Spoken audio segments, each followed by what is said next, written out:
मित्रांनो, लग्नानंतर होईलच प्रेम या मालिकेच्या आजच्या भागाच्या सुरुवातीला जीवा बिचारा नंदिनी समोर त्याच्या प्रेमाची कबुली देत असतो आणि तो कपड्याने सॉरी हा शब्द लिहितो. तिकडे नंदिनी सुद्धा हळूहळू त्या प्रेमात पडलेली आपल्याला दिसते. पुन्हा एकदा पडलेली आपल्याला दिसते. थोड्या वेळात काय होतं मित्रांनो, एका फॅनचं पत्र येतं नंदिनीसाठी, जो तिला सांगत असतो की तू जीवाला माफ कर आणि पुन्हा त्याच्यासोबत त्याच्या घरी निघून जा. मात्र ते पत्र चुकून वॉचमनच्या हातातून त्या एका बादलीत पडतं, पत्र ओलं होतं. मग दोघे ठरवतात की आता पुन्हा नव्यानं पत्र लिहून नंदिनीला द्यायचं. मग बिचारा पार्थ स्वतः ते पत्र लिहित असतो.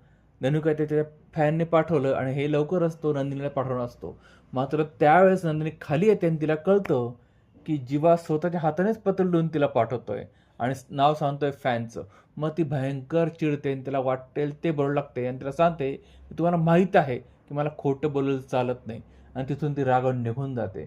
बिचारा जीवा हातबल होतो आणि तो स्वतःलाच म्हणतो, अरे नंदिनी मी काय करू यार, कधीतरी तुझ्या प्रेमाला पाझर फुटेल या भावनेने मी इथे आलोय, माझं घर सोडून मी इथे आलोय, आणि तरी तुला माझं प्रेम कसं कळत नाहीये.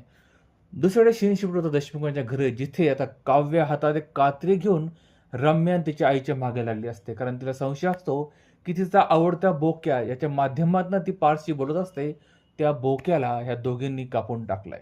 मात्र दोघी सांगायचा प्रयत्न करता आम्ही तुझ्या बोक्याला काहीही नाही केलं, पण ती ऐकायला तयारीत नसते. मग मात्र पार्थ तिची समजूत काढतो काव्याची की जाऊ दे, जे झालं ते झालं, तुम्ही शांत राहा. मात्र ती त्याला असं कळून सांगते की त्या बोक्यामुळे तुमच्या आणि माझ्यामध्ये संवाद होत होता, तुम्ही तर माझ्याशी बोलत नाही आहात. तो बोक्याशी मी बोलायचे, माझ्या भावना तुमच्यापर्यंत पोहोचवायचे. आता तो बोकाच नाही म्हटल्यानंतर मी कसं बोलणार, काय करणार, म्हणून रडायला लागते आणि ती पारच्या गळ्यात पडते. आणि हे बघून मात्र रम्याला कसंही होतं.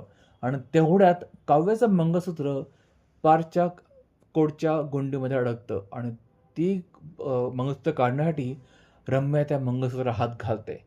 मात्र काव्या तिच्या हाताला पिरळते आणि म्हणते, मंगळसूत्र हात लावायची पुन्हा असं करायचं नाही, जे तुझं नाही आहे तिथून लांब राहायचं.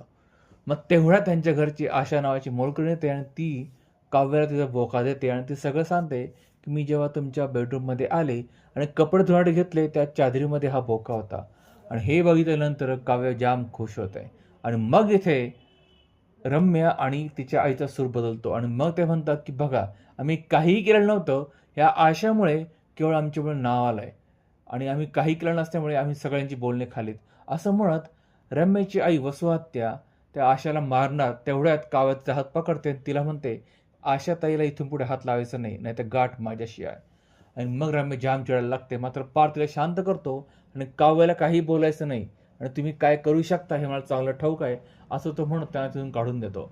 मग मात्र सगळं शांत झाल्यानंतर पार्थ आवाड घेण्यासाठी बाहेर पडायला लागतो आणि तेव्हा काव्य त्या बोक्याच्या माध्यमातून त्याला पुन्हा म्हणते की आवाड घेऊनच बोक्या घरी ये. आणि मग इकडे मानिनी फार खुश होते. आणि मित्रांनो, आजचा हा भाग संपतोय. म्हणजे आता कुठेतरी या मालिकेत पुन्हा प्रेम वगैरे बघायला दिसतंय. बघूया आणखी पुढे काय होतं ते. पुढचा भाग बघण्याच्या चॅनल सबस्क्राईब करा, बेल आयकॉन जरूर प्रेस करा. तुम्हाला काय वाटतं पुढे काय घडू शकेल कमेंटद्वारे जरूर कळवा. भेटूया पुढच्या भागात, तोपर्यंत काळजी घ्या.